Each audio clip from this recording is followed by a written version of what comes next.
Thank you both for your in-depth analysis today. The information that you were able to provide us is critical to figuring this thing out, and it is complicated, and there are different rules for multi-employers, as we've talked about today. I think there's a consensus around the table, I hope, that the status quo is not acceptable, and that was your first summary comment, Mr. Goldman. I think also there is a deep interest in figuring out what we can do going forward to not just provide some solvency for a central states plan and a PBGC that otherwise could go insolvent as soon as 2025, but also to put rules in place going forward that avoid some of the problems that have occurred. And one is withdrawal liability. And you talked about that a little bit, Mr. Goldman. I think it was your third point, was you said status quo not acceptable, many plans remain healthy, and you talked about withdrawal liability. And your point was that it keeps employers from being able to effectively help solve the problem, right? Yes.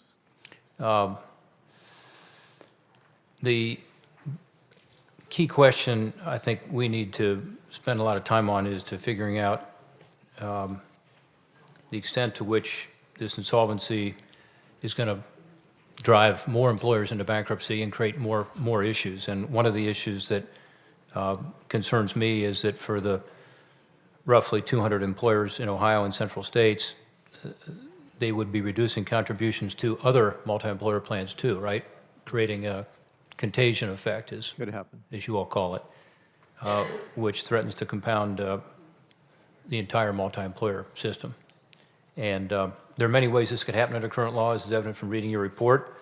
The withdrawal liability issue and the possibility of a mass withdrawal once central states becomes insolvent. On page 46 of the Joint Committee report that we got, you noted, Mr. Bartold, that the amount of an employer's liability withdrawal,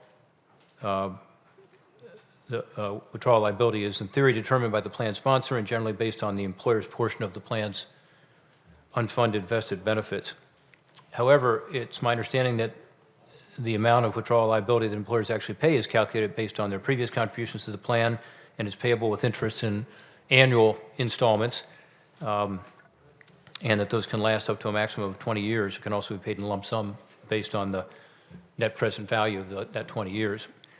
And, or it can be a negotiated solution between the plan sponsor and the employer for a different amount. Can any of you comment on how often employers pay the full withdrawal liability, pay it off within the 20-year period versus having some of the withdrawal liability forgiven at year 20? Do you know the answer to that? Senator Portman, I do not know the answer.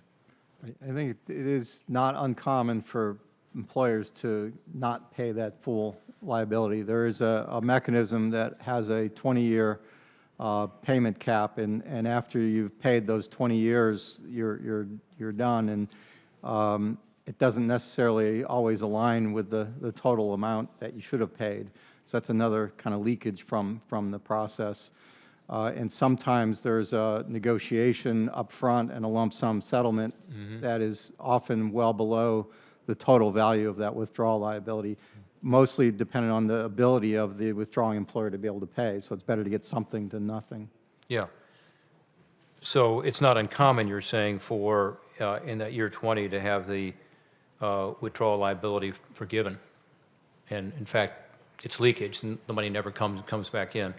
How would employer withdrawal burden change in the event of a mass withdrawal once a plan becomes insolvent? Either one of you. In the mass withdrawal, then let's see, I'm blanking out on how that works. Let me see.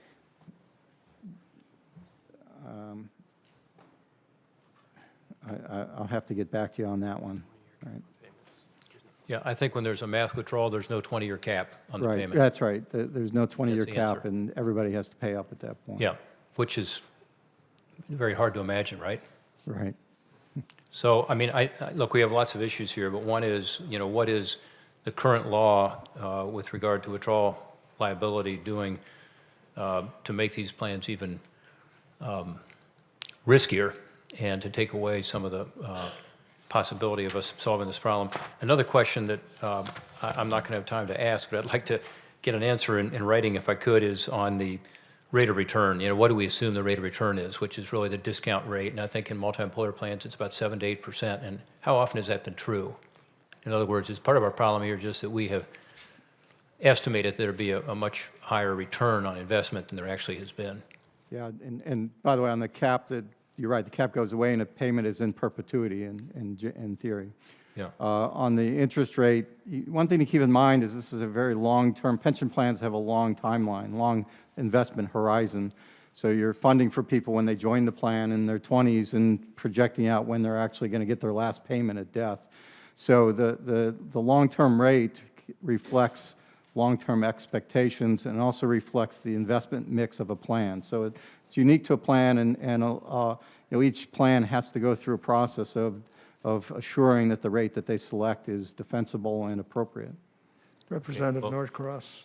If you could give me some comments in writing on how many times the 7 or 8% has been achieved, that'd be great. Thanks. Okay. Thanks, Chairman. Representative Norcross.